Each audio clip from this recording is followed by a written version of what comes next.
Para 75 શબ્દ ઝડપ. આપણો દેશ આજે આઝાદીના 69 વર્ષ પૂરા કરીને 80મા વર્ષમાં પ્રવેશ કરી રહ્યો છે. આપણને આઝાદી એમ જ નથી મળી.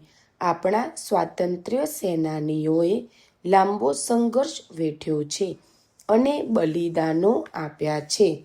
8 દાયકાની દેશની સફર દરેક ભારતીયની છાતી ગજગજ ફૂલે એવી રહી છે.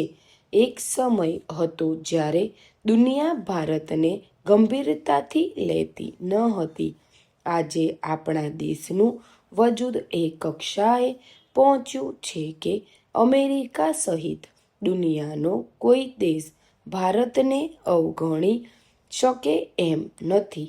આપણા દેશને આઝાદી મળી ત્યારે અનેક લોકોએ એવી આગાહી કરી હતી કે ભારતની હાલત ખરાબ થઈ જવાની છે.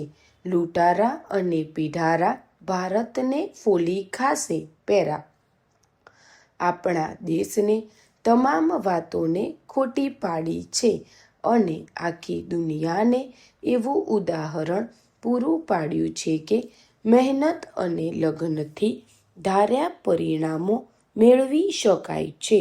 સ્પેસથી માંડીને ધરતી પરનું એકેય એવું ક્ષેત્ર નથી જેમાં ભારતે કાંઠું કાઢ્યું ન હોય.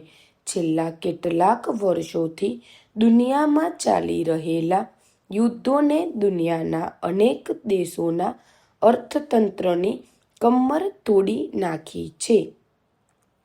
આફત કુદરતી હોય કે માનવ સર્જિત હોય, ભારતે દરેક સંજોગોનો મક્કમતાપૂર્વક સામનો કર્યો છે અને ટટ્ટાર ઊભું રહ્યું છે.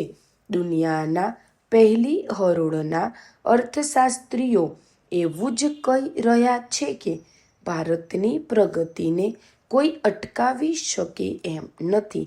આપણી સાથે જ આઝાદ થઈ અલગ પડેલા પાકિસ્તાનની હાલત આજે કેવી છે એ આખી દુનિયા જાણે છે. પાકિસ્તાનનો ભરોસો કરવા કોઈ તૈયાર નથી. પાકિસ્તાનની ગાડી પાટા પરથી ઉતરી ગઈ છે, જ્યારે આપણા દેશની ગાડી ફૂલ સ્પીડે દોડી રહી છે.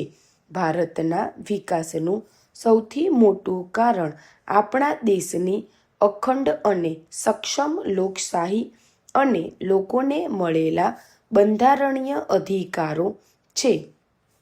પેરા કોઈ પણ દેશ છેલ્લે તો લોકોથી જ મહાન બનતો હોય છે.